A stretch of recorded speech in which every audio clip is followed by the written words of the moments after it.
Is late. I'm not late. I just had to give it a second to get spooled up. Let's hear the jibber jabber.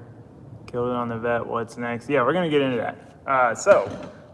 Today's live stream. First off, have you noticed we're doing it in the shop? This is the first time I've been able to do a live stream in the shop because we have internet out here now.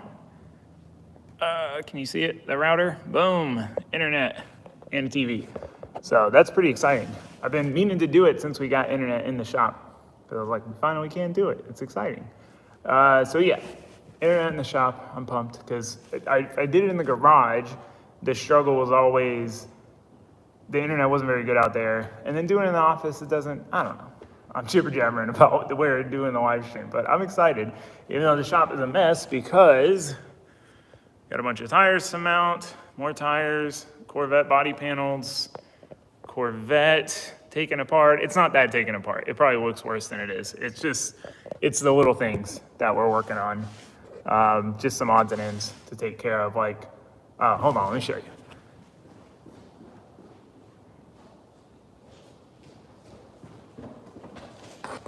This thing died, Bowler fan, somehow sucked up a tire string. Like, how did that happen? But anyway, yeah, stuff like that. What else? Worked on some intercooler stuff. We started on doing a plexiglass rear window and made it through most of it, and it split right down the middle. So we got another piece, but we still got a decent list of stuff I'd like to get done before we leave. So I'm probably we're gonna work on that. If we have extra time tomorrow, we'll do the wax stand, but it never works out that way. We're always last minute struggling to get everything ready in time. So today's live stream.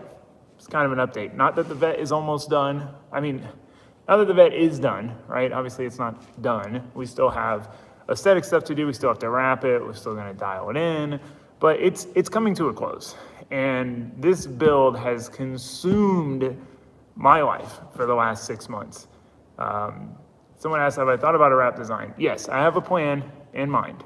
But it's like, what would be the point? Like, I'm normally not one for big secrets and reveals, but like, what? Well, it's way more fun if I don't tell you, and I wait, and you find out later when it happens. So we're gonna wait on that. But the idea would be to wrap it before round 5, which we have like a very little break between 4 and 5. I was planning on doing Drift Week and just skipping round 5, but here's my plan for Drift Week versus round 5. My plan was I was gonna go to round 5. If I did well this round, first round in the car, and the car worked really well, then I was gonna go to round 5. If didn't go well, I didn't do well, whatever, then we were gonna go to Drift Week. Because it's like I'm 5th in points currently, which is surprising, because I kind of considered this a throwaway season. So it's like we have a chance of moving up. I'm not that worried about it, but like if I did really well this round, I would have a hard time just skipping the last round to do Drift Week. I wish Drift Week didn't always conflict schedule-wise. It's so difficult. But that being said, after this round, we'll have like 3 weeks, finish the car up, obviously wrap it. I really hope wrap it. I need to get the livery design nailed down so that we can wrap it, get it wrapped, and then we can start working on other stuff.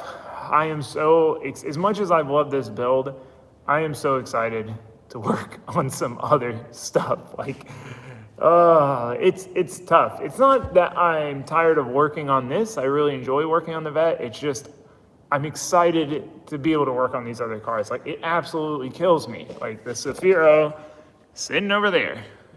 All this thing needs, let me show you in case you guys haven't seen it in a while. So this car, I mean, it's way more painful now that I'm working right next to it all day, every day. Engine's in, we built the motor, fab work's done. Literally all that needs to be done on this car is I need to plug the wiring harness in, I need to swap the alternator, I got a higher amp one. Waiting on a drive shaft, but we gotta pull the trans out, put a throwout bearing in, trans back in, drive shaft, and bolt the front end on. Like, it's literally maybe a week's worth of work away from being a good running, driving car. And it's so hard to have a car sit there that's a week away from being a running and driving car, but not have time to touch it because you're so busy with the other car. So that being said, in that sense, same with the 8.6. I've got parts just piled in the car. I've got carbs for it. I've got an ignition setup. I've got a 1.5 weight diff. I've got all this stuff for that car. And it's registered and insured right now, and I can't really drive it. I got cam gears. And that's like probably more realistically like a 2 or 3 week project to be a good running, driving car. Don't say that, what? So yeah, I just block spammers, it's easier. If Matt Happel gets in here, he's a moderator. I don't think I have anybody, oh my gosh, I'm gonna block him. I think I can do this. Hide, use it, let's get, oh, well that's, I don't wanna be a moderator. That's too much pressure. Just kidding. All right, so that's almost done. Finish this round. Next round, between now and next round, I was thinking we were gonna have time after this round. Like, okay, after this round, we're gonna be able to work on all this other stuff. But I imagine we'll be pretty busy with the car, and I have a bunch of upgrades to do for the shop. I can tell you my plans on that. So between those two things, like probably won't get into the cars until after the season's over. Once the season's over, should have time. So here's the plan. Here's the plans as of now. Plan 1, Zafiro and 8.6. Both of those cars, again, are super close. I know some people aren't like, meh on those cars, but I miss the Zafiro, especially this cold turbo weather coming up. Someone asked about the drag truck. I'm getting there. Let me get there. So basically finish up both those cars. Get those cars working so I can drive them and enjoy them and have fun with them. That's really my biggest, for sure, want to get done ASAP. Have you bought a bunch of gears for the quick change? Yeah, they're literally behind me. I'll show you. I didn't buy them. A really nice guy sent them to me. Oh, I'm gonna flip this around. This is like, if you've ever drifted and wanted a quick change, this is probably the coolest feeling in the world, is to have a case of gears. Yeah, pretty exciting. We're learning what gears it needs. At first, they weren't quite right for what I thought the car was gonna need, but based off the little bit of testing we did, I think they're gonna be solid. So yeah, finish up the Zafiro. Hopefully that goes smoothly. Plan was to finish it and go to Drift Week. Obviously, it's not looking likely right now. It's still maybe up in the air depending on how this weekend goes. Like if something catastrophic happened this weekend, then probably just knock out the Zafiro and go to Drift Week. It's really, Drift Week is all contingent on this weekend. And then so is racing in the next 2.4 hours away mullets, because it's also the same time as Drift Week. So if I skip Drift Week, I can do clutch kickers and lay mullets. If I do Drift Week, then I can't do clutch kickers and lay mullets. Round 5 and lay mullets. So it's a really tough call.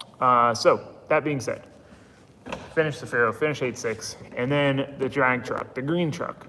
So when I built that truck, I've talked about this a lot. If you watch the videos regularly, if you're not quite sure what you want to do with something or what you're going to do with it, it's a good idea to kind of finish it. Just kind of finish it out roughly. Don't go too deep down the rabbit hole. Drive it, use it, and see where you're at. You see a lot of these people, why don't you have a back window on the C5? It's a C6, and we're working on it. We started making a Lexan one. Yeah, so you see these people, they dig themselves down this hole. They're like, oh, well, I decided to do rods and pistons in the motor, so now I need a fully built trans. If I'm gonna do a built trans, I might as well do a 3-speed turbo 400, and you get down this rabbit hole. It's if you're in that position, just get it done, drive it, enjoy it, see where you're at. So that's what I did with the truck. That was my goal, was let me get this thing done, and let me see what I do with it. Do I want to just try to drag race it? Do I street drive, daily drive it all the time? That was I was kind of in between those two. Do I make it like a comfortable daily driver that still rips and, run errands, run to get parts, do all that stuff with it? Or do I turn it into like more of a drag truck? And it seems like the street car, daily driver, drag racing stuff's heating up, at least on like the street racing channel, watching them do it. It definitely kind of like pushed me over the edge of what I wanted to do. I didn't want to make that truck into a drag truck because I'm starting at such a deficit because it's so heavy.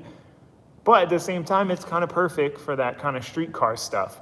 So the plan with the truck as of right now is get a Deechworks surge tank. So we have like 2 to 3 fuel pumps. I probably got to take the bed thing that I have in there out, put a surge tank in the bed. So that takes care of the fuel system. Maybe some larger injectors. That's really our limiting factor right now. The motor's built. It could make 800-900 on the turbo we have, but we don't have enough fuel system to even make reasonable power on E. So it's already kind of set up for flex fuel. So finish that out, flex fuel, E85, maybe a bigger turbo, but we'll see. We'll probably leave it with the same turbo. Converter's already good for it. Trans is already good for it. So do that, do Caltrax bars, lower it, drag wheels, and probably leave it a little ratty at first and then clean it up. Yeah, aesthetics are the last always for me. They are the very end of my priority list every single time. I don't know why. I mean, not so much, like when it comes to like ride height and stuff, right? Like I can't have a car sitting on like stock sunk wheels and monster truck suspension. But if like the fit up's right, the wheels are cool, like if the body's different colors, like doesn't bother me all that much. So the truck's the same way. Like I almost feel like it would look cool being a little beat up and then like lowered on drag wheels. But that definitely gave me that idea. Like I can do more of like the street car stuff with it, and enjoy it, race it a little bit, and get my feet wet in the whole no prep thing. Because I'm wanting to just build a crazy no prep car, but like I've never even done it. So I should probably start small. I already got the truck. Make it more drag racing. Someone said, "What's with all the pack out stuff I'm hiding in the corner?" If it was hidden, you wouldn't see it. It's like right there. It's just the best place to put it. That was the place I had room. It's organization stuff for the shop. I mean, so that's the next plan. I'm hoping between this round that's coming up and next round can get to some shop stuff because we're kind of in desperate need of getting that stuff up in the shop. So I have the pack out stuff. I've ordered 2 like long toolboxes with bench tops and pegboard. So I'm waiting on those, and yeah, that is going to be kind of a whole, I actually got a lot of stuff for the shop. I got stuff to tint the windows. I've got like an awning for the door for when it rains, even though we just got out of the rainy season. I got some other stuff too that I don't remember. But I want to reorganize the shop because right now we just end up with this situation. But there's just like always stuff just sitting on top of the workbenches. We got these totes down here that are just like full stuff. Like we need respirator, got to dig it out of here, and then stuff's falling all over the floor. It drives me insane. Drives me absolutely insane. So that's huge on my priority list, is getting the pack out stuff set up and getting everything organized. Did someone mention sick week? I would like to do sick week. If I need to figure out when it is next. If I have the truck ready and I don't have like a conflicting event, I will absolutely do it. That would be sick. I'd really like to do race week. That looks like a really fun one. I like the idea of getting out of state. I really want to do drift week. This is the 6th one, and I still haven't done it. It's driving me crazy. I feel like a loser. So yeah, that's the plan with the vehicles now. Zafiro needs a few things. Throttle bearing, drive shaft. I need to finish ordering the drive shaft. I'm slacking. And then it's gonna like come time to work on it. I'm gonna be like, I should have ordered the drive shaft a month ago. That's what I do. That's hard, balancing so many cars. So finish the Zafiro. Hopefully it goes smoothly.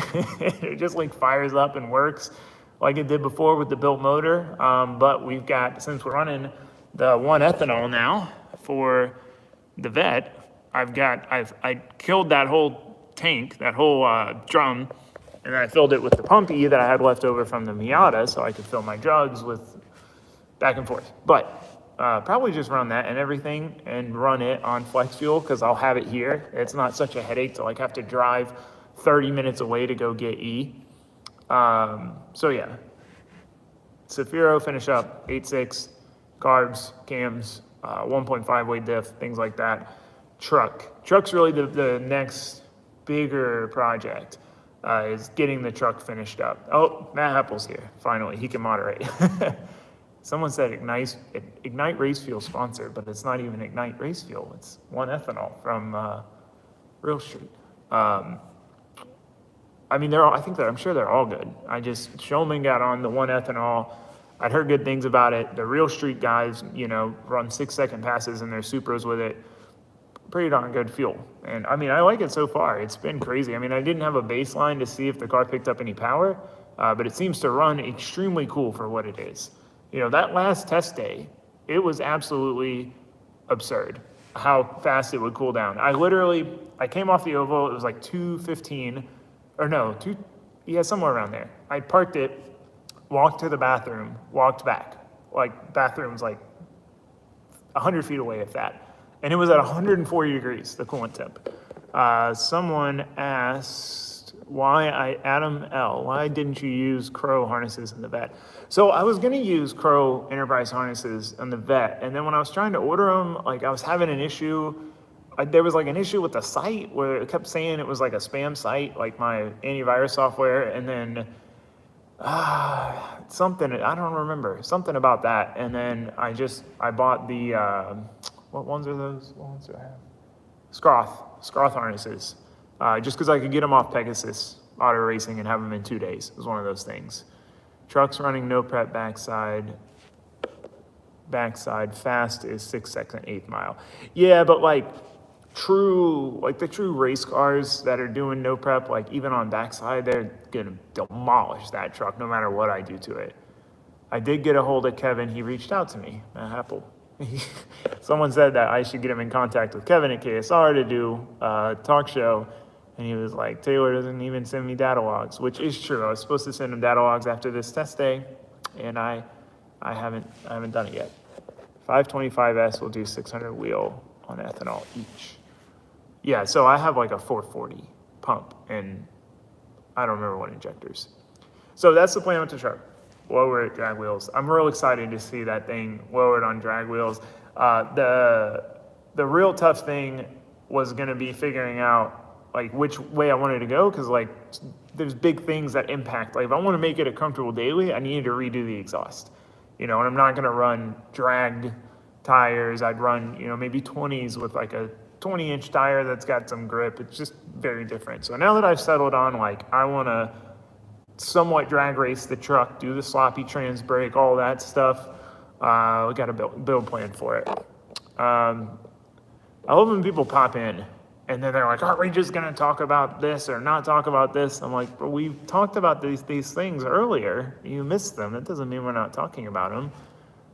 Will you be expanding your content into side-by-sides and boats? I do want to build one of those jet boats, like really, really bad. That's like my ideal boat, is one of those, the aluminum jet boats. They are so cool, but it did look like a pretty big project. The biggest thing is like not being familiar with jet ski stuff, like having the lineup, the pump drive. When I saw that on Cletus's videos, I was like, man, this is more complicated than I thought it was. I was like, oh, you just weld some stuff together and slap a motor in it, do some wiring, but I'd still maybe like to do one. But it's one of those things too. It's like a lot of people have done them now, so it's like, is anyone going to really want to watch a 30-part build series of me building this jet boat with Osway? Because it's going to take a while. This guy keeps asking me about eggs. How do you like your omelets? I don't know, honestly. I didn't know you could get omelets in a different way. I thought it was all the same. Osway already has a LS240. And we're going to do some upgrades to it. I've been trying to get him to bring it over, but we've also been so busy with all my crap. I mean, I've been so busy with my crap, I haven't even been able to work on my own crap, too, It sucks, though. I really want to get his car dialed in. It's still got stock angle. I got him a Terminator set up for it like a while ago, so I want to help him get that tossed in. The difference between going from like a stock ECU to a Holley Terminator is like life-changing. So, are you confident with the Vet? 2 test days and you have to run it at comp. I mean, 2 test days before comp's a lot more than a lot of people get, to be honest. I'm confident with it. I mean, there's definitely some things like I'm sure I could learn through more test days, but really what I'm going to learn from here on out is just at comp. It's just I'm going to make mistakes. I've got to learn, I've got all these tires because I don't know how many tires I need to bring. I'm going to mount as many as I can. That gives me 6 pairs, but I'm gonna bring some unmounted ones, but like, I don't know how many to bring, and I've got some new ones, I've got some used ones. I'm like, do I use good scrubs for the first battle or so, or do I plan to use new tires for all the battles? Like, I just have no idea. Like, and it's just one of those things, and that's actually a topic I wanted to talk about. So it's funny, I made a list. Every time before a live stream, I think of all these things I want to say. Like in the week before, I'm like, I'm gonna do a live stream, I'm gonna talk about this and all these things that I just don't get the chance to chat with you guys about in like a normal video. And then I forget. I go to write a list down before I start it and I forget. So I've literally been writing down a list for probably at least a month now. Drift Big Brickers Garage, love the channel for years. Hope you get to FD with the Corvette. Thank you. I would watch the jet boat build, Sir Grog. You're more thorough with your videos. Yeah, that's the only trouble is, you know, I mean, I guess obviously you guys like thorough, those of you who watch regularly, because we've been building the vet for like 30 episodes as well. So, you know, I guess it's one of those things. I just always feel guilty when it takes a long time, but it's like certain stuff's tedious. And, you know, like if I'm doing wiring, I may film only one video in 5 days, whereas there's some other projects that you make such big progress so quickly, I'll film a video in 2 days. That's probably the biggest thing I changed on my channel in the last couple of years is I started making sure that like I was happy with the amount of progress that got done in the video. If we didn't get enough, like this video I'm filming right now, since we're kind of hustling, trying to get all these little things, all of these little things done, it's like, it's going to be a 4 days worth of filming. I started filming this video Monday, and I'm not going to be done with it. It's not going to go up till Friday. So it's like, it's tough sometimes because, you know, you want to get more content out and you want to post more videos regularly, but like, I don't want to post a video that just isn't fulfilling and is unsatisfying, and you watch it and you're like, what did he even do this video? You didn't even do anything. So it's tough, but I think it's the better way to do it. What are your thoughts on a CDO9 behind a LS? I think it's a solid option. I mean, I've never broken one. I've had them start to grind third gear and stuff, but I will say at the cost of like a new CD and an adapter plate, I'd just buy a T56 Magnum. But check back in with me once we get the Saphira running, because I still have yet to even drive a car with a T56 Magnum, so hopefully it goes well. Other than the dog box, what's your favorite aspect of the C6 competition drift car build? That's a really good question. What is? I mean, obviously I love the dog box. I really like how much more room I have in that car. It's something I noticed when we were building it, when I was sitting in there setting up the steering wheel and stuff, and then I'd go get in the Miata to drive it and compete with it. I'm like, gosh, this thing feels so small. Like I feel so cramped in here. But that, the handbrake works really good in that car. My Miata one's never worked that great, and it's hilarious because it's an inline since I have a pedal box. Hold on, let me answer. Kyle Elliott, been watching since day one. Awesome to see you finally enjoying it. Thanks, Kyle. I want to make sure I got to your question. But yeah, dog box, the power probably. So I did notice, that the car didn't feel like it had as much grip as it should for the given situation, but it's really hard to tell on the skid pad because the skid pad, the OSW skid pad has very, very, very little grip. Like it has, so like for comparison, my Miata, you know, with 10 pounds and the 225s that I run for comp, with nitrous at the Freedom Factory, nitrous turned on the infield bank, will barely touch limiter. Just like very barely get to limiter. That's how much grip there is. You know, it's gripped up pretty much the perfect amount where you just can barely get it up there. The skid pad, same setup, same tires, same pressure, like full grip, towed in, everything, can just immediately hit limiter with no nitrous. So literally with 100 less horsepower, it zings the tires up way faster on the skid pad. So the point is the skid pad has very little grip. So it is kind of hard to compare, but I did time the cars. I watched the video of me drifting that car through towards the end of the day. I watched a video, fortunately the very last time I drove the Miata on the skid pad was the same layout, like by coincidence. And they weren't that much different in pace. Now, I did take a much wider line in the Vet than I was taking in the Miata, which is going to slow you down. But it wasn't crazy, but we found the problem. I noticed that with the car sitting on the ground at ride height, it was dang near hitting the bump stop. We only had like 10 millimeters of travel.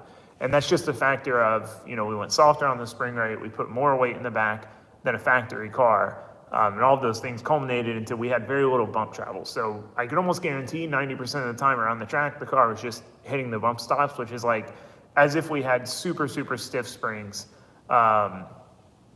So that would definitely, how much do I have to, sloppy mechanics, Fig Newton sloppy mechanics windshield banner, that would be hilarious, but I couldn't see.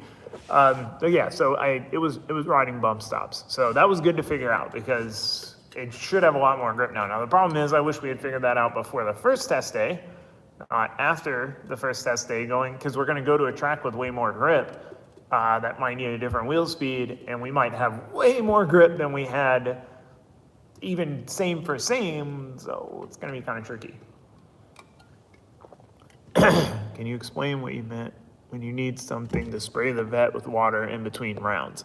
So it's very common. If you go to any drift comp, you will see a ton of guys on grid with do I have it in here? The little garden sprayers. You pump it up and it mist water.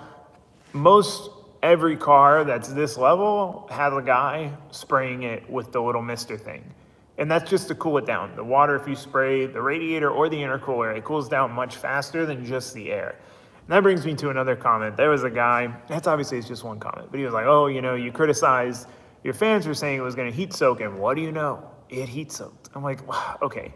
First off, I didn't criticize people for saying it was gonna heat soak. I don't even remember that, but like, if I criticized, it was the fact that like, obviously, the turbo placement is not ideal for that reason, right? Like the turbo is under the intake pipe. Like we knew that. Oh no, my battery's dying. I'll get a charger. But we knew that going into it, and that was just still the best location I could find to put the turbo. Like we needed an intake with an air filter, we needed the downpipe to go a certain way. Like that's something I feel like a lot of people miss with these kind of builds is that like there isn't necessarily a silver bullet solution.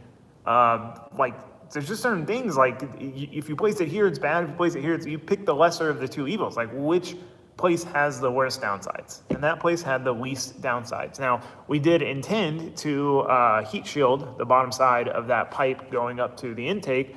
We just forgot about it. We also intended to put fans on the intercooler. Put fans on the intercooler. I have the wiring there, and we just hadn't done it yet. They're on there now. You can see them. So it wasn't like we didn't know this was coming. And then also, it doesn't have a heat soak problem. Like pretty much any car like this, JZ, LS, doesn't matter where you put the intercooler, they all pretty much heat soak. That's why people always are up there with a water sprayer.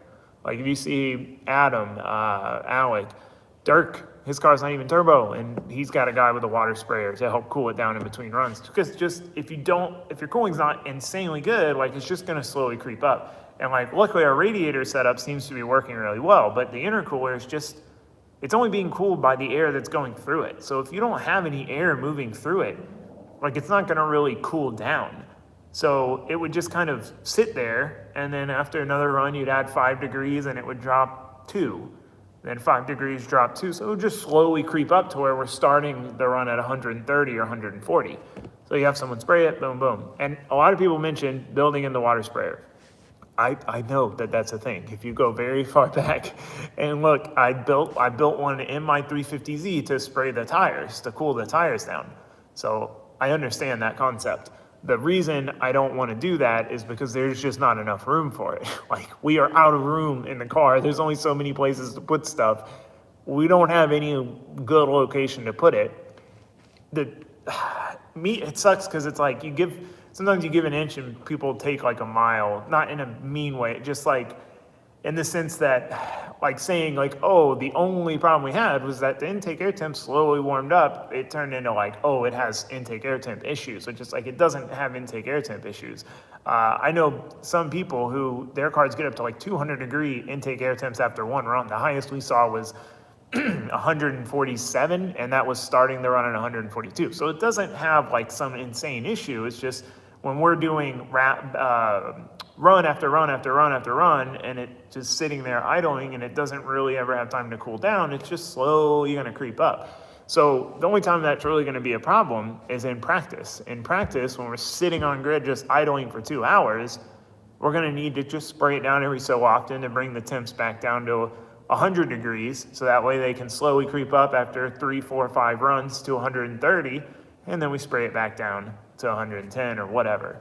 So, and I don't even know if it'll be necessary now that we put the fans on and we heat shielded the intake pipe, because just the hot air was just kind of going up all over it. So it's like, it might honestly cool down. It's just, that's the only issue. And I made a whole topic on this drift car page, this building car page, about this, because, you know, a lot of people spray their stuff down with water because it cools faster. And I'm like, why aren't we trying air to water intercoolers on drift cars? Like, it's a big thing on drag cars, but I always wrote it off because they always use the ice boxes. And I'm like, I try to keep this car hands off. I'm not trying to put ice in it every 2 laps, you know, like that sounds silly. But you could do a heat exchanger with fans, and the water does a better job dissipating heat, blah, blah, blah. So trust me, I understand. I get it. Air to water is no bueno, according to Matt Apple. Yeah, I didn't think about the core size difference. I just thought water cools, I think it's like 10 times better heat dissipation than air. So I was like, it'd work perfect, but it's too much complication. What was I was going to show you guys something. For those who complain, go build yourself a $100,000 car. Yeah, I don't want to know what I have into this car. Oh man, I missed someone's comment. Does blue vet still exist? Road course? Oh, the aluminum vet. Yeah, Ben has it. He was use a cool shirt system. I have a chill out system. Methanol. I don't even think we could run methanol. I know, like, my drag friends, like James has asked me that, like, why don't we run methanol? And I don't know that we could run methanol. I don't know that it's legal. I mean, it could be one of those things that, like, nobody does it yet. There's a lot of things like that in drifting and, like, building drift cars at this level. Like, it's not like drag racing. Like, there's probably been 100 to 1 times more, you know, high-level drag cars built than high-level drift cars. There's just not a ton of them. So, like, there's not a ton of information and knowledge and, you know, a base to look from, like, oh, this guy did this, this dude runs that. Like, so there's a lot of things that are kind of like people are stuck in their old ways. Like, dual calipers. I'm all for dual calipers on a car with normal pedals. But if you have a pedal box, your front and rear master cylinders are separate anyway. So, like, your rear hydraulics are one system. Your front hydraulics are one system. So you can't get crosstalk. So it's like, why would you run dual caliper in that scenario? Like, there's really no need for it because the system's already separated. Your front brakes hydraulically are fully independent from your rear brakes. But there's not many, the only people who are doing it is RTR. And I remember I didn't make that connection that they're running pedal boxes. This guy said a couple of times he wished I would have done the beam swap because he's doing the one right now. I didn't finish reading the comment yet. I could use Taylor's help. That's funny. Yeah, that car, the 8.6 for me is pure nostalgia car. Like, I just want that car to make cool sounds. I want it to be slow. I want to have to floor it for like an hour to get to the 8,000 RPM rev limiter. That's what's fun to that car, for me, about that car. E85 intake air temps. Yeah, well, I have E85. Wait, did he say they're much lower? Intake air temps. E85 intake temps are much lower than pump gas. Yeah, I run E85. I run good at E85. Would building my own turbo kit be a good way to learn welding? Yeah, I would say so. Welding, when it comes to fabrication, like, the welding is really, I don't even know if I'd say half the battle. Like, it is a small part of the battle. It's a 40%, 30% of the process. Like, actually fabricating is the really difficult part. That's not to say that there's not people who are, like, really good welders. It's, like, welding is its own thing. Like, you could be the best welder in the world and not be able to, like, Fabricating is tough. Like, to me, it's the most fun part. The welding is just kind of like sticking it together. But also being very, very good at TIG welding is difficult, and it takes years. Like, I feel like I've peaked at TIG welding and I can't get any better. I thought maybe just with a ton of welding, I could be like the guys you see on, the weld sites and whatever, but I don't know. I don't know that I can ever get there, but that's okay. Like, it's good enough, Shop internet has been flawless. Thank you for the update. That's good. Someone said, make sure to service your power steering pump. I do need to do a spare one. I know that they tend to have a internal circuit board with carbon residue, which kills them. Oh, good to know. Yeah, I know that people have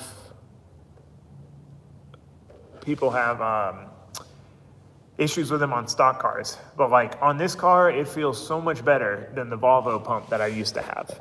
That pump, or that I have on the Zafira. I know they're making some stuff. Oh yeah, don't let the stream die. That's what I was gonna get up for, was to get the charger. I'm gonna have to stand over here now. I knew there was something. I forgot. All right, is it charging? How do I know if it's charging? It doesn't even tell me if it's charging. Is this thing not working? It's working, I think. Doesn't it normally tell you if you're charging? I don't know. I don't know if we're charging or not. Oh, this is weird now. I like sitting over there. Oh man, I don't have my notes either. I just really want to know if this is charging. Is it even plugged in? Unplug this. Sorry, technical difficulties. I don't know. I guess we'll find out when it tells me that it hit 10%. So yeah, what else were we talking about? Let's see. Any plans for aesthetic appeal? So many people talk about the shop walls. Shop walls. Here's the thing with the shop walls. Right. I intended on doing drywall in the beginning. And everyone was like, don't do drywall. That's a shop. That's stupid. Don't do drywall. So then when I was talking to the spray foam guy, talking about thicknesses, I'm like, well, I guess if we just did like 3 inches thick, it would kind of make the wall thickness even, you wouldn't have the beams, and then it all sucked in. And I was like, let's just do that. At this point, it's too difficult to go back and add drywall. All the electricals ran on the walls. I would have to pull all the electrical off the walls, which is all of it. Redo all of the electrical.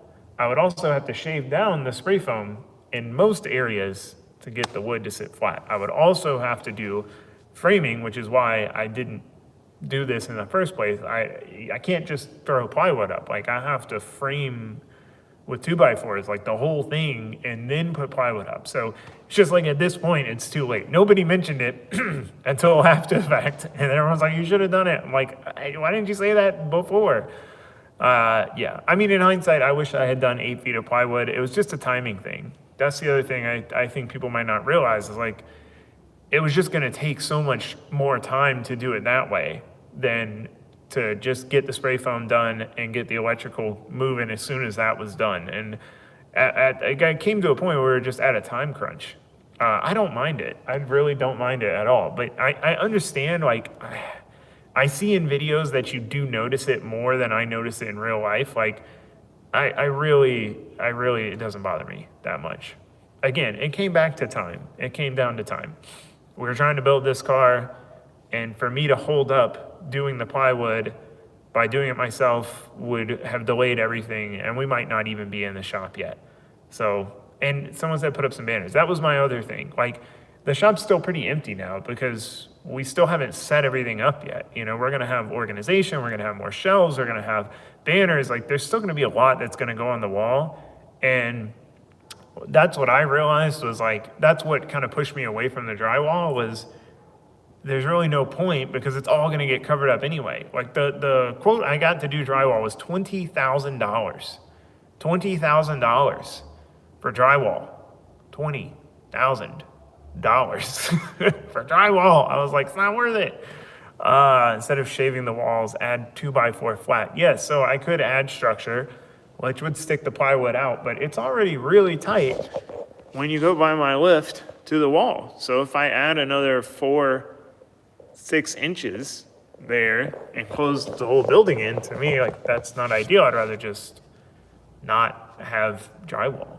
But it just doesn't really bother me, My plan is to put plywood where I need it to mount the pack outs, and at the end of the day, it's going to be mostly covered up. That's my point.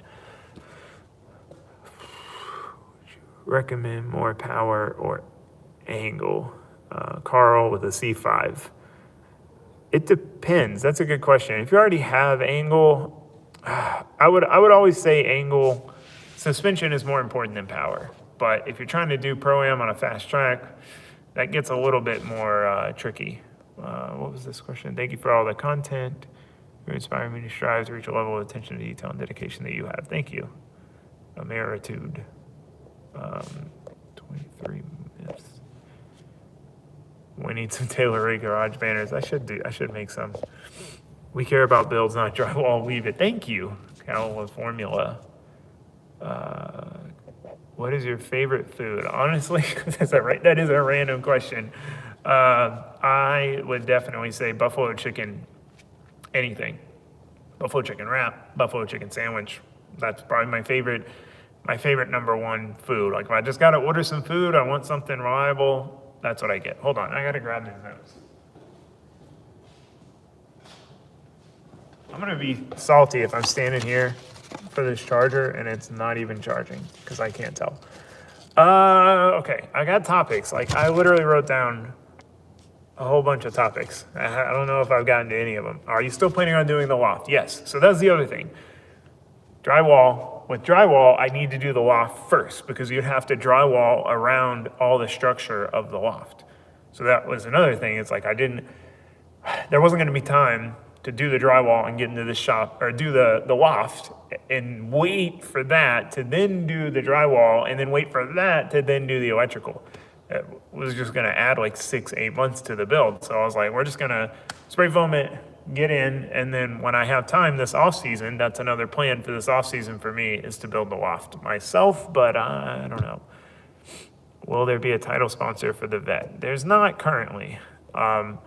It's not for a lack of trying. I just haven't really tried. I get parts sponsored, from people that I work with and stuff like that. And I do like the sponsored segments. But other than that, like, I don't know that I don't have any program sponsors that like sponsor me, having like requirements to go to events and stuff. Like, I don't know that I'd want that pressure, and like having to do all that. Like, it's hard enough as is, I run my own program. It's a very small and simple program.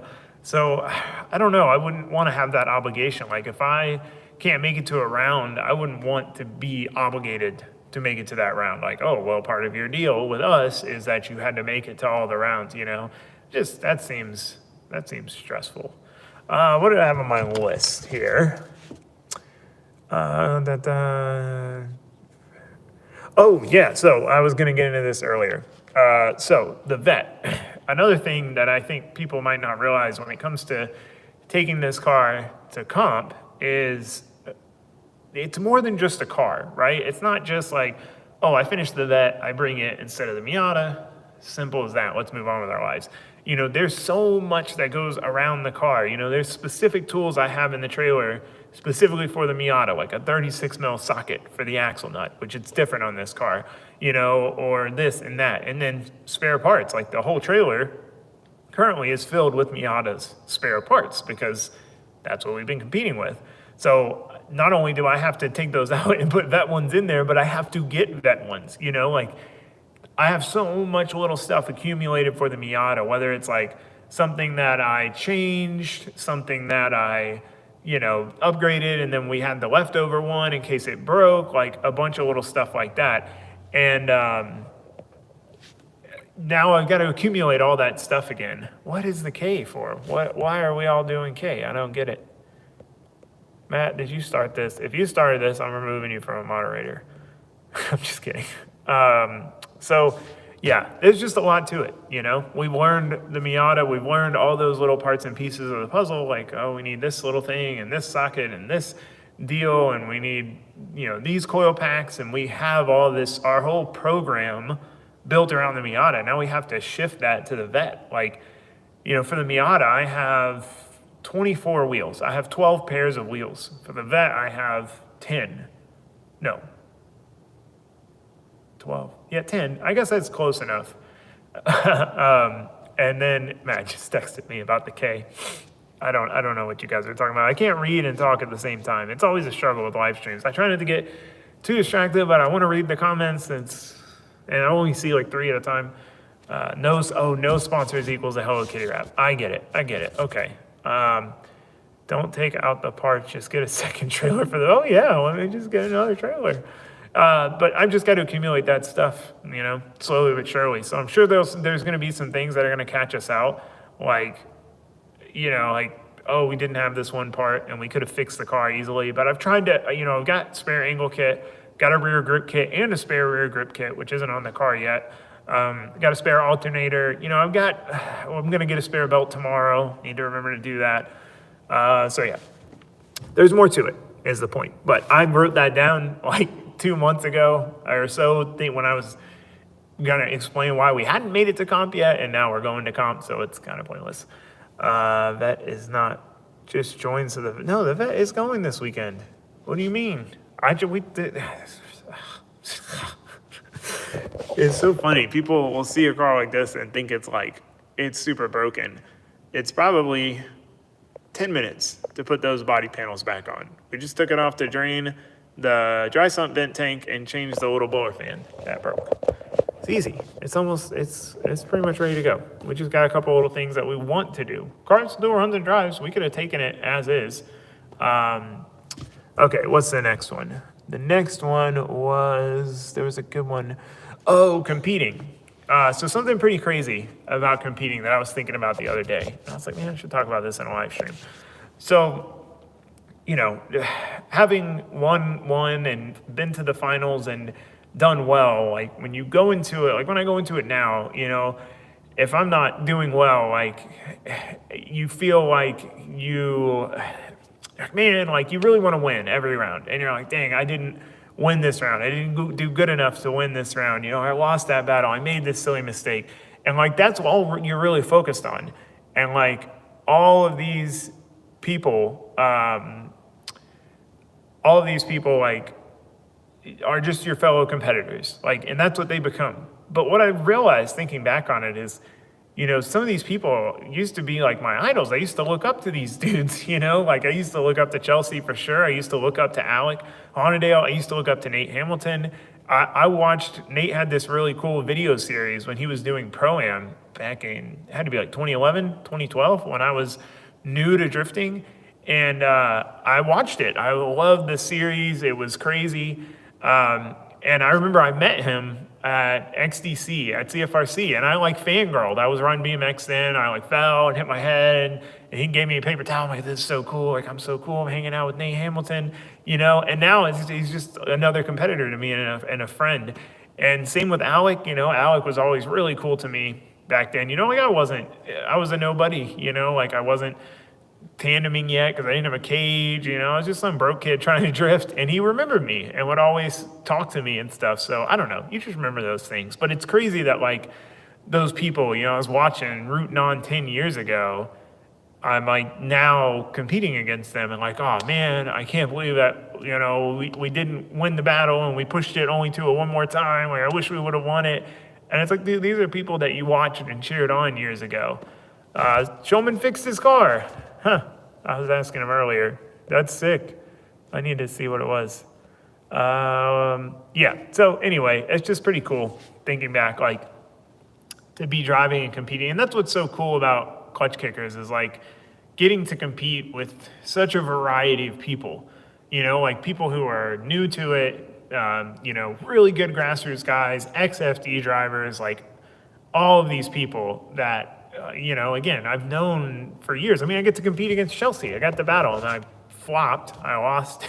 I screwed it up. But, and Chelsea's a friend. He's been my friend for years, that fangirling days are way over. But, it's wild.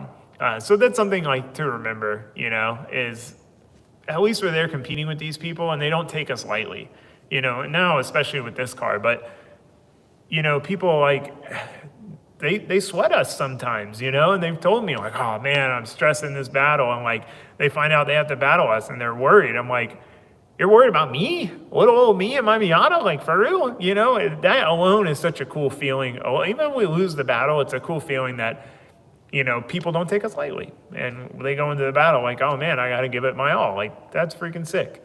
So there's that. Streetcar stuff. Cars break. See, now these are all such shorthand that I don't even remember what they were. Someone's asking for me, I don't understand. This is so sick. This is like, I mean, I guess you guys aren't talking, but I don't know how you guys keep up with the chat. I can't keep up with it. But yeah. So the other thing is, that I was gonna mention in regards to comp car stuff is like, the cool thing with the Vet is we're starting out with a car on a higher level. Obviously, like the car is on a much higher level, but two, we've already got those stepping stones in with the Miata. When I started with the Miata competing, I was running some junk 225 tires and I wouldn't air them down that much, you know, and slowly over time, I started airing them down a little bit more and a little bit more and a little bit more and a little bit more. And, you know, to the point now where I'm running sometimes 8 PSI in the tires, but I had to slowly find that grip, you know, oh, I think this is the max grip it can take, put a little more. Same with the power and so on and so forth. So like it's like we're kind of hitting the ground running with this car, assuming it all works well and assuming it doesn't break.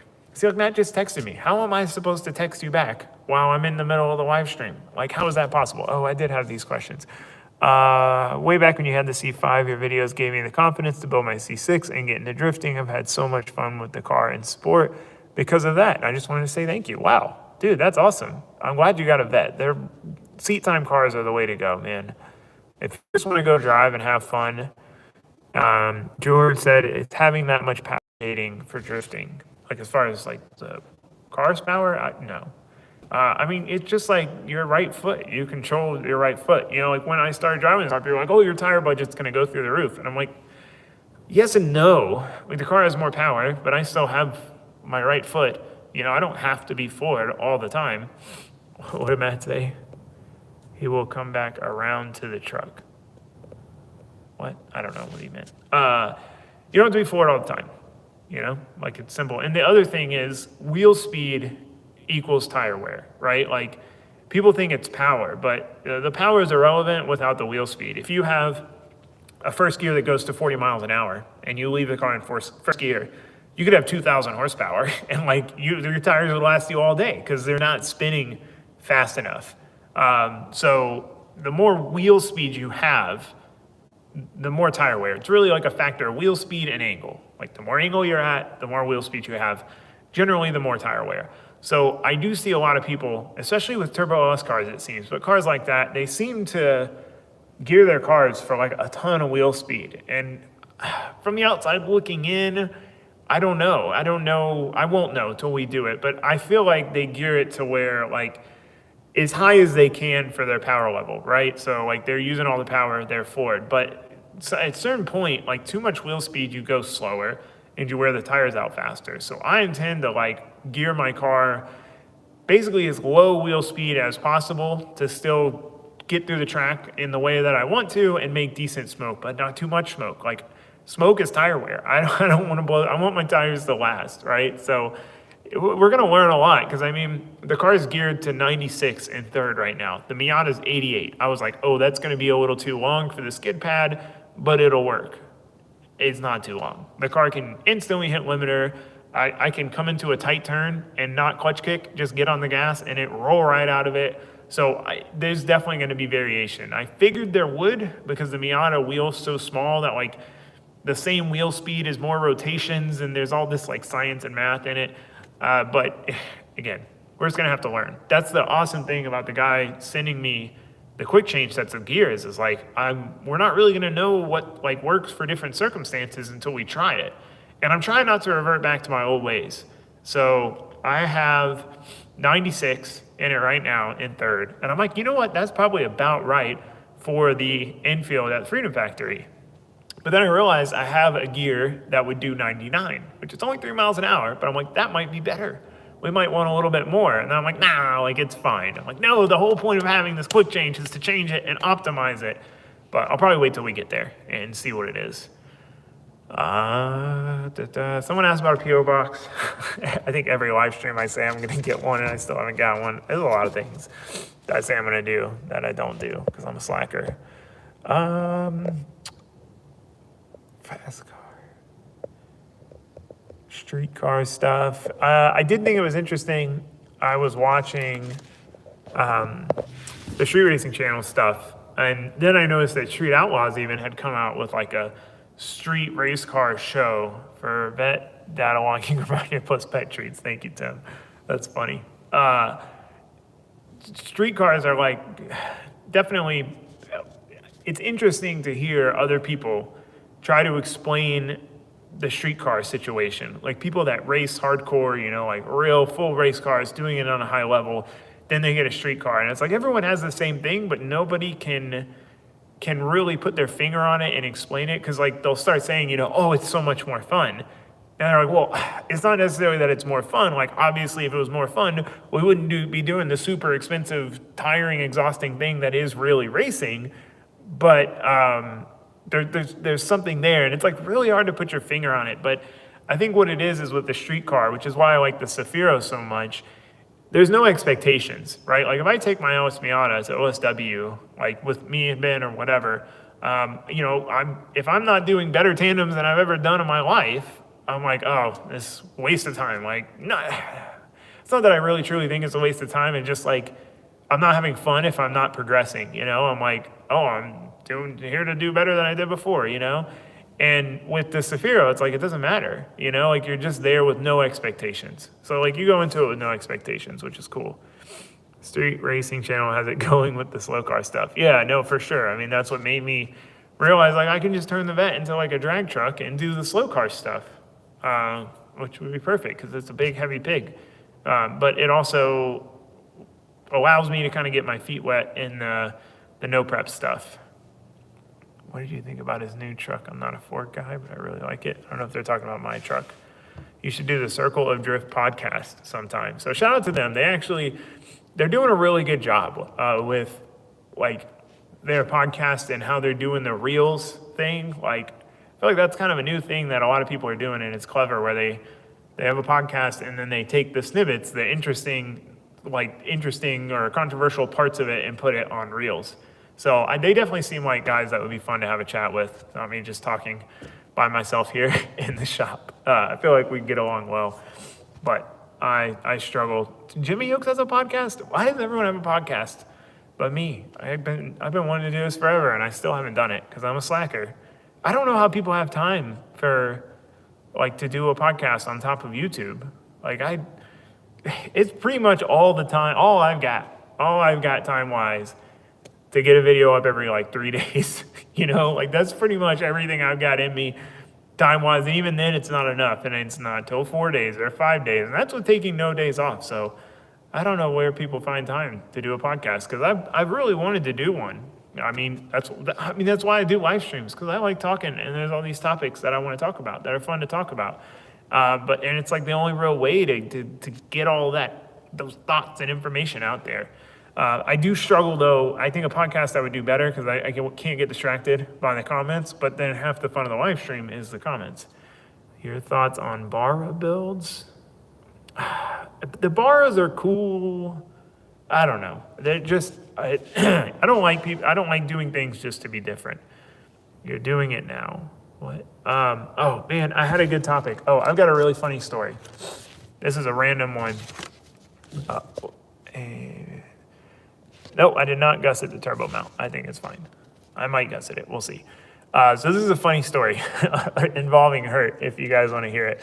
So I was thinking back, right? I was thinking about the truck and whatever, and I flashed back to a time where I didn't want to have 2 cars registered. I had bought this S14. I thought it had rod knock. It was like a whole disaster.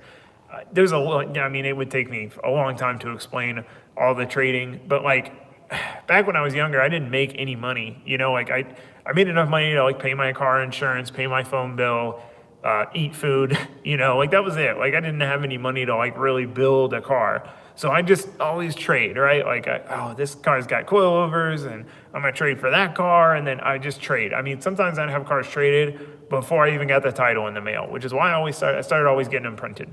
But I'd ended up back with this car that I had, and I sold it, and this other car, I was looking for like one car, nice S14 drift car, daily driver type thing. And I found this one, and it was like a nightmare car. Like the stuff hadn't been done that was supposed to have been done. Like it ended up being a piece of junk, kind of. So I bought this little Ford Ranger with like the last $1,500 that I had, and that was my daily. I'd switch the tag back and forth.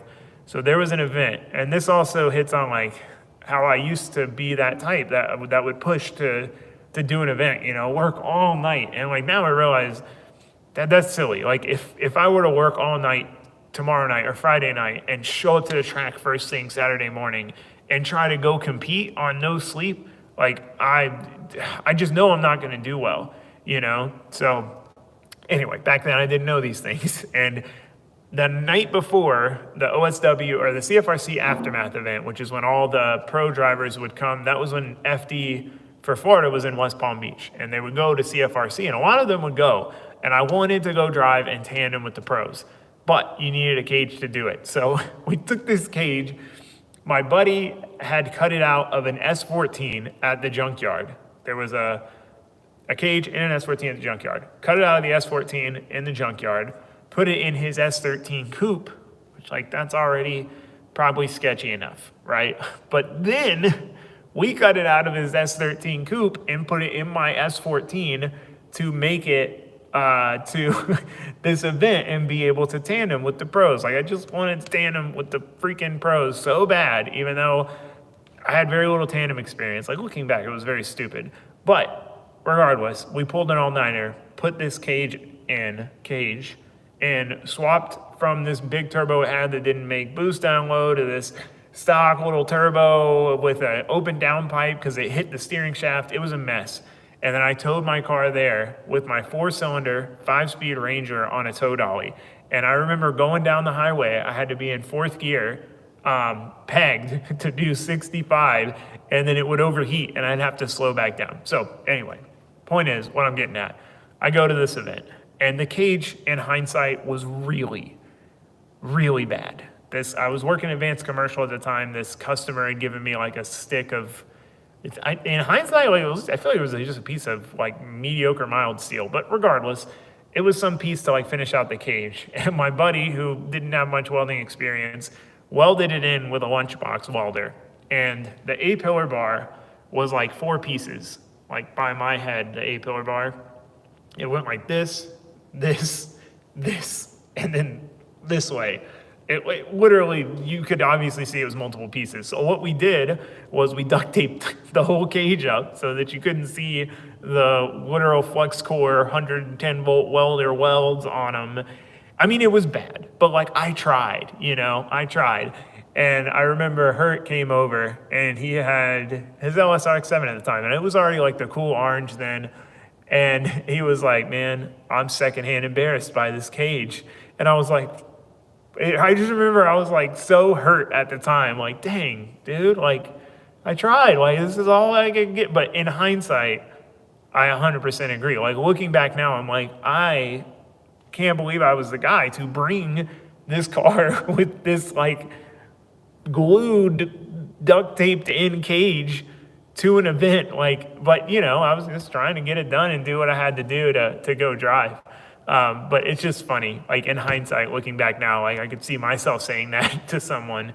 But yeah, speaking of Hurt, man, he is doing really well at Clutch Kickers. And it's so cool to see him competing and like to see how much he's progressed like since the start of this season. It's sick. I really like Hurt. He's a good dude. I mean, what's crazy is, I've known her long enough to where he was like a photographer when I met him. He had been drifting and then he wasn't drifting really at the time.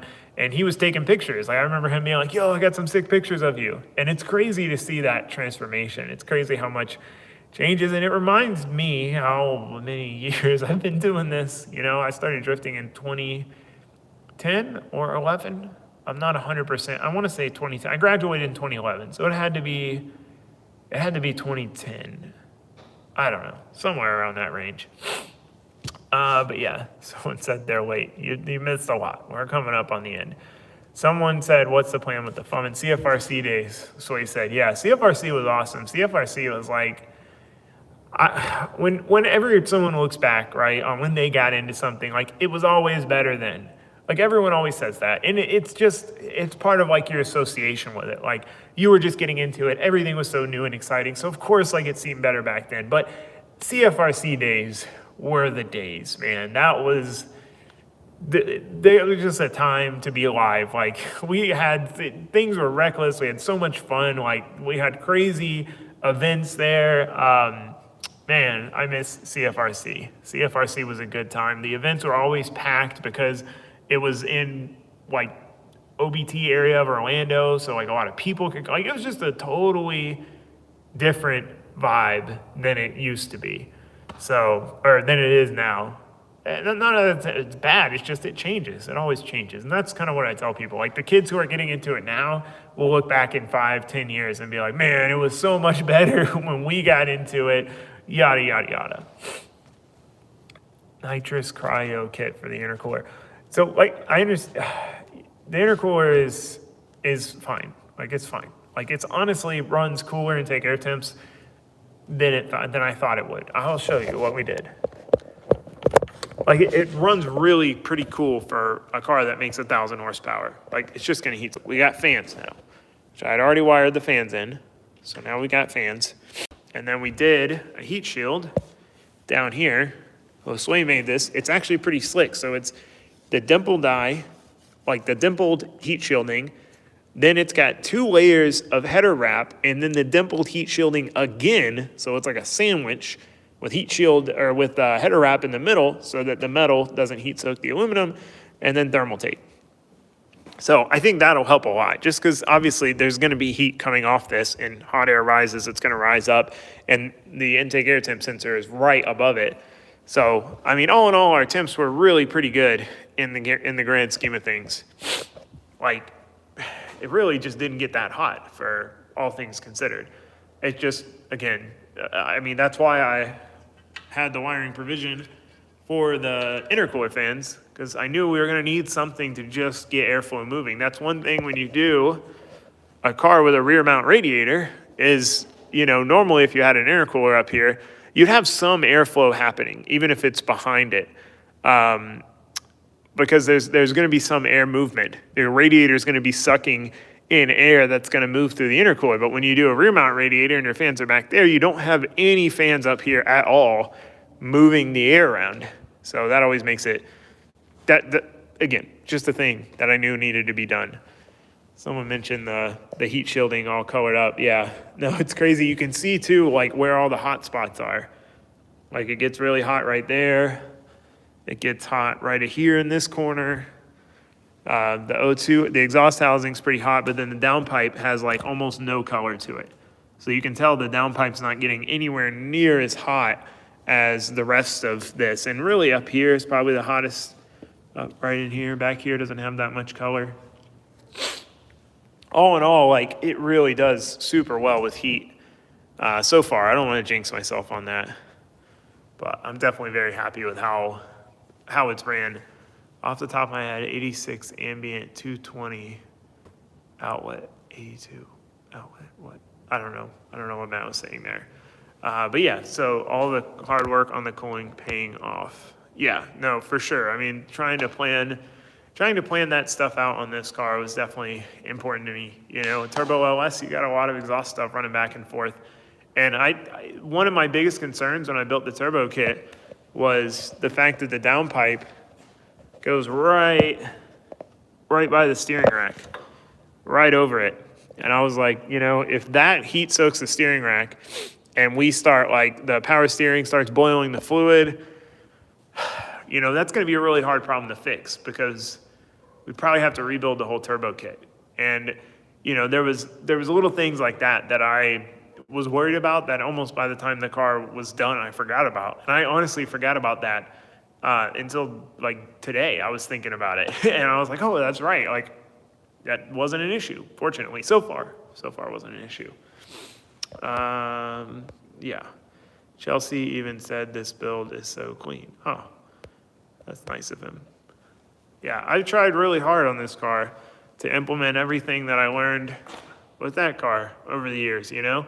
We made all these little changes to that car over the years, but there was bigger things that I wanted to do, but it was just like, at what point do you stop, you know? Like how far down the rabbit hole do we chase this car?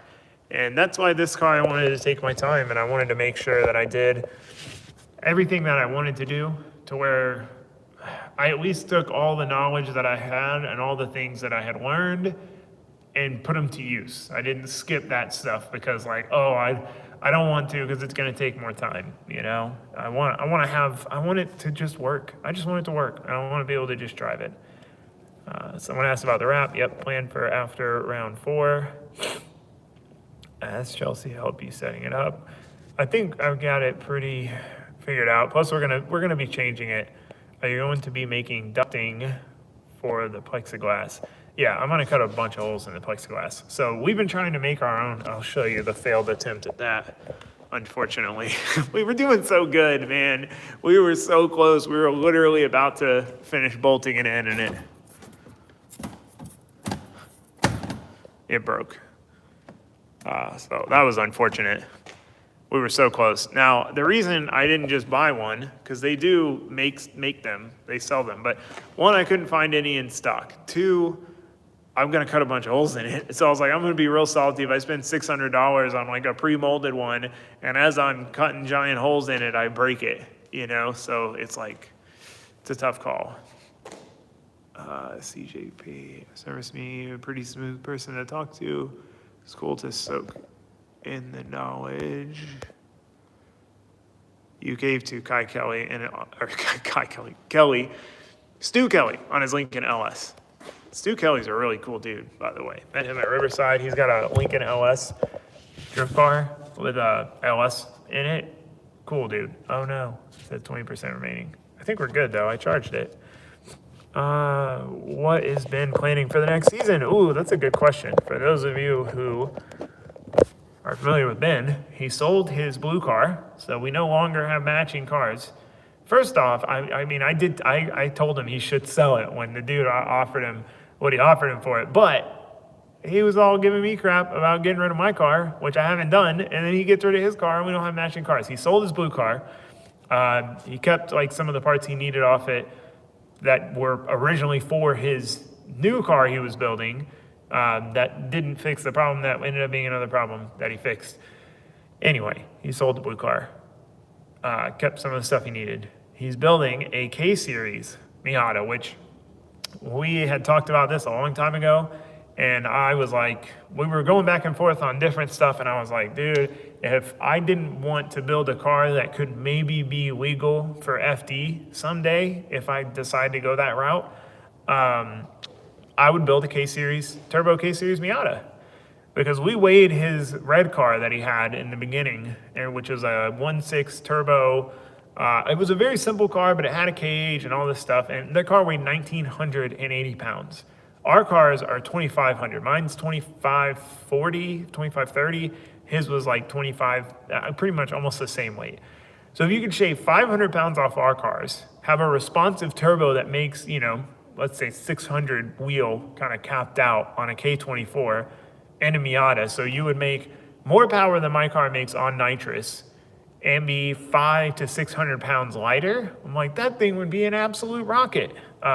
And have a dog box. So he wasn't sold in the dog box idea at first. He originally got a ZF set up for it, but then he ended up getting a dog box. So now he's gonna have a K-Series dog box, turbo Miata. He's got like a full Wink ECU setup for it, like the dash and the ECU and stuff. Like, he's got some really nice parts for it. He's got a D-Works surge tank, like the same one I have in the Miata. What else? He's got like the nice intake manifold, nice turbo. It's going to be sick. I'm trying to convince him to get a PDM for it, wire it with a PDM. But I'm excited for him to build that car because I had a lot of fun building the Vet, because the Miata, well, both of our Miatas were built with the intention of being like a street car that we drove around on the street more than anything, and then we like drifted them too, you know? And they morphed into these dedicated comp cars. And for me, it was so fun building the Vet because I got to build a race car from the ground up, you know? Being able to start with a bare painted chassis and like add every scrap of anything myself, every bolt, every piece of wire, being able to start with a blank canvas like that, I've never done that before.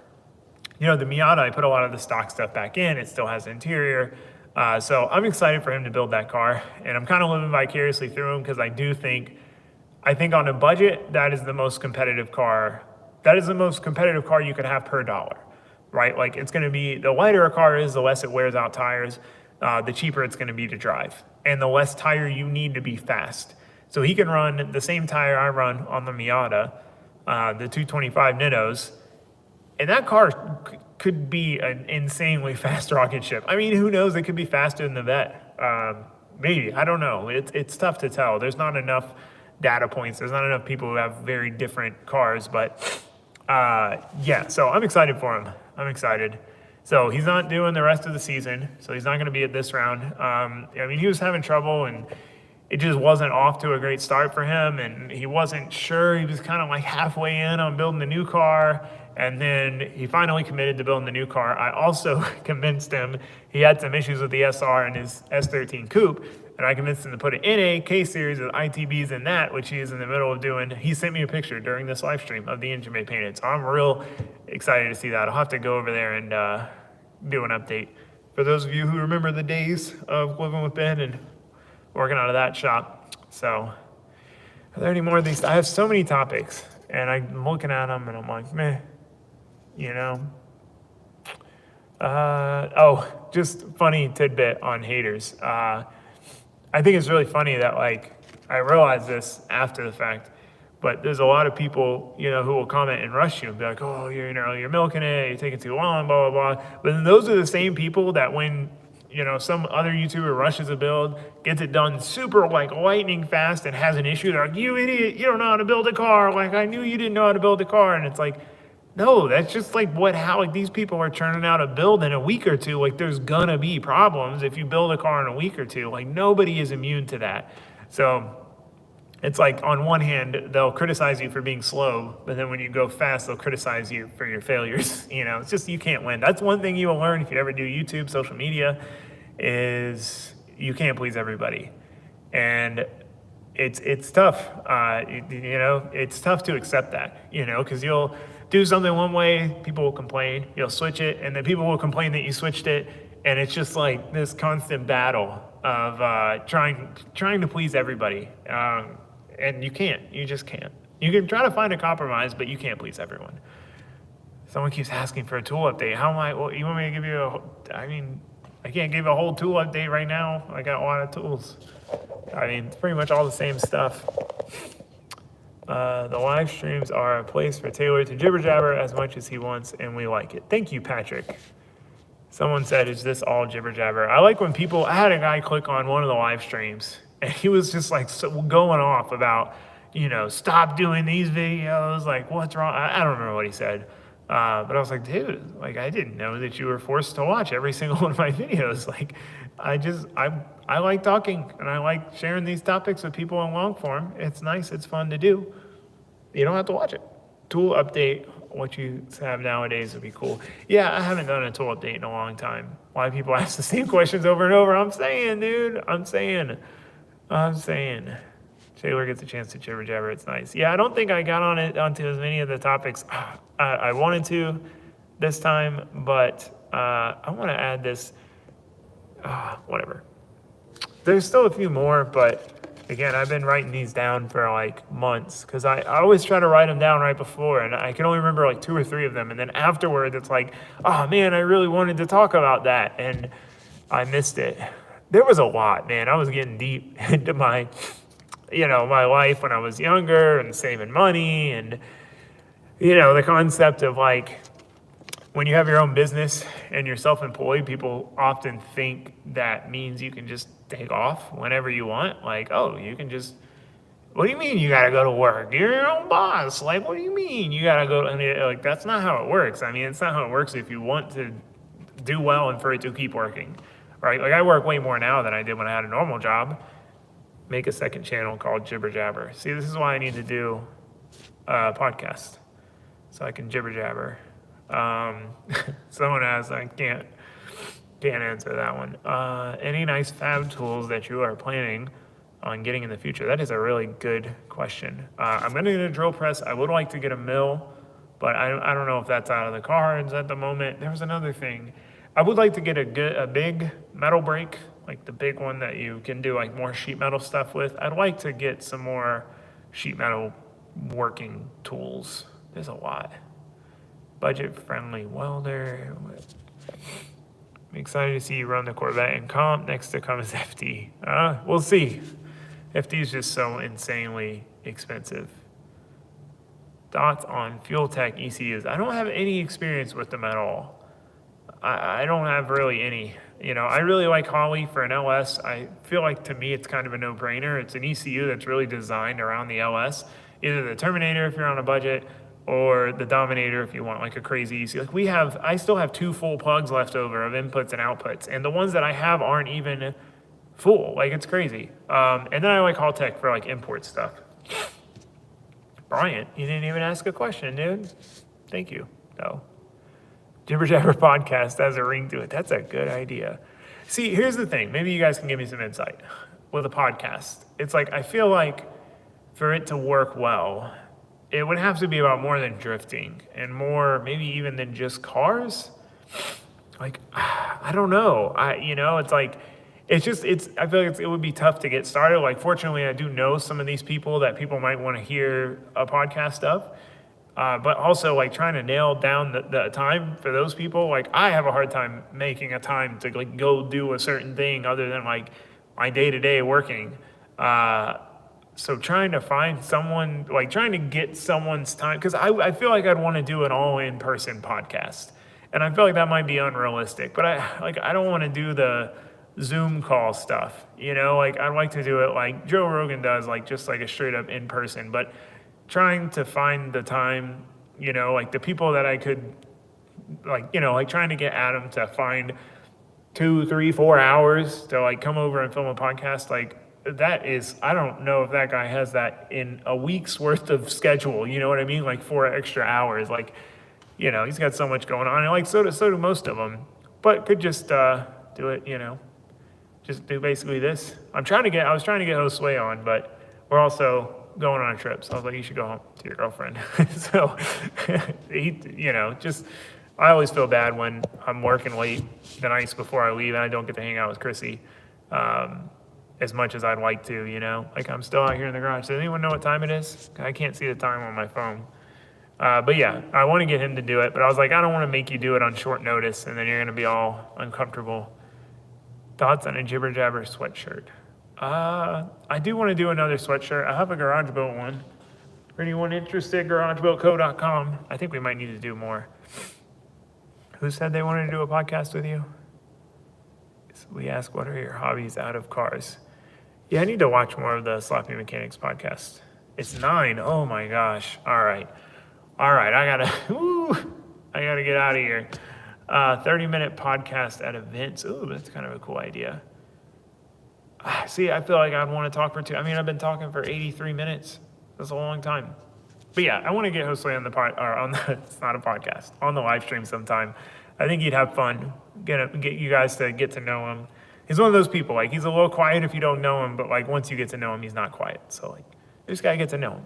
But I was like, it's too last minute. I don't want to make you try to do this on no prep. We were planning on trying to make another window. We got another piece of Lexan, and we decided to focus on the more important stuff. And if we have some extra time, we'll work on the Lexan. Bring back drift car reviews. I want to. I just got to find some cars that like some cars that like are unique, you know, like I feel like there's not really a point of doing a drift car review on like kind of a standard car, you know, like an LSE 36 or whatever. But there's a really cool JZ Ford Taurus down one of the south coast, east or west coast, Florida. I'd like to do a drift review on that car. It'd be pretty cool. So Jimmy Oaks does his podcast through Patreon. Better off posting it to YouTube, maybe another channel. Good luck this weekend, Mark 4 GOI. Stop by the pizza place you guys did last round. I'll hook you up with a buffalo chicken pizza. Sounds good. We will stop. That's so funny. CJ Pedro, Stu Kelly is LS? No, Stu Kelly's dope.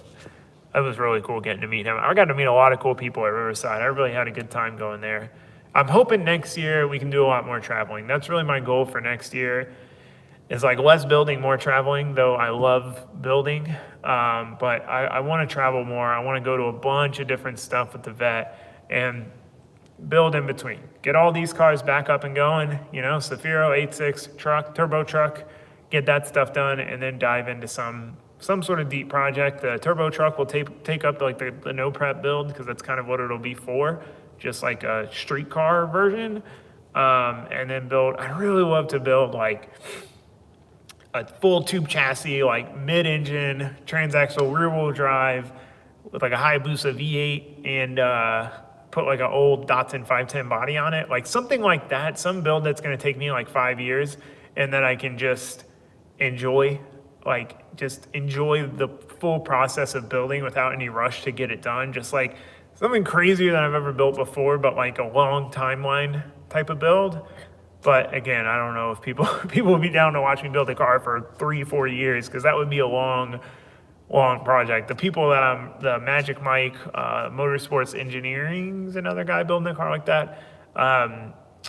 They they're building them forever. But I mean, that's kind of the point. Like it would be a build literally just for the fun of building. Like just trying to make everything as best you can for the fun of it with no end goal. But like it is hard for people to wrap their head around that. It took me a long time to wrap my head around like building something for the sake of building. Like people be redoing something and I'm like, why wouldn't you just finish it? Just finish it. But there's builds that are like more so just for the fun of building. Did someone say no driving for house? What does that even mean? No driving for house. People wouldn't like a 4-year build. I don't know, dude. I mean, people watch Project Binky, but they just take too long, I feel like, to put out episodes. It's an amazing build series, but it's just like sometimes you don't know. Someone spelled Josue's name correctly. That's amazing. It's going to be like a Bad Obsession Motorsports build. People love the guys on the show more than the car. Oh, true. I really like the car, Project Binky. But anyway, that's kind of my plan. We'll see. Maybe I'll build a jet boat. I don't know. Leave a comment on what you think I should build next once we get through Zafiro 8.6 turbo truck. Those are and finishing up shop stuff. Definitely want to do the loft and definitely need to get all that. There's stuff set up we need to do. We're still temporarily set up, so that's pretty big on the list as well. But past that, once we get past that, it's probably a few months, you know, like probably till the end of the year, maybe a little less time than that, somewhere around there. And then hopefully like we're ready to start like the next big project. Never ending build series. That's what I'm saying. Like it would be fun. I don't know. I'd want to get it done. So I'm not saying I would drag it on forever, but like a sequential trans Hayabusa V8 mid-engine rear-wheel drive with some cool old body. I said no prep drag racing. We're doing that with the truck. We're going to start with the truck. We're going to make it more of a drag truck and then see how it goes. From there, I don't know. 4-year build over a jet boat. No, I would hope that would be one I'd want to get done like ASAP. That's why you have 2 lifts. Exactly. That is why we did 2 lifts. Okay. I'm going to let you guys go. Otherwise, I'm just going to keep on jibber-jabbering on. I'd love to see you build a no-prep car and actually race it seriously. Well, that's the plan with the truck. Build that. Try it. Race it seriously. The problem is doing 2 motorsports is incredibly difficult. Like, I learned that trying to go-kart. Like, it is a lot of work for me to just keep up with this car and run this program. And, like, you know, get parts that need to be replaced and order tires and mount tires. You know, it's days before an event. We're getting ready. So like trying to do that and like the very next weekend go no prep race, like that would be difficult. And like, I don't know that I'd actually have enough time to do it correctly. So that's why the turbo truck works out, because I can like do the slow car races and that, like the no trailer races where you got to drive there and then see where it goes. 2 motorsports without an editor. Yeah, that's what I'm saying. It would be impossible. Build an email to Matt Apple. I do need to do that. You're right. Thank you. I'm gonna do that. For Godzilla build. Someone said they're not feeling the truck build. Well, I don't know what to tell you. I'm sorry. I want to get it done. Because I'm not even driving it. My thought was I was gonna street drive it, but now I got the BMW. That's my daily. So make it more of a drag truck. It should be fun. Are you doing anything to the dually wheels? Okay, I'm leaving. Building SR71 Blackbird. That's it. That's what we're building next. How said it. SR71 Blackbird.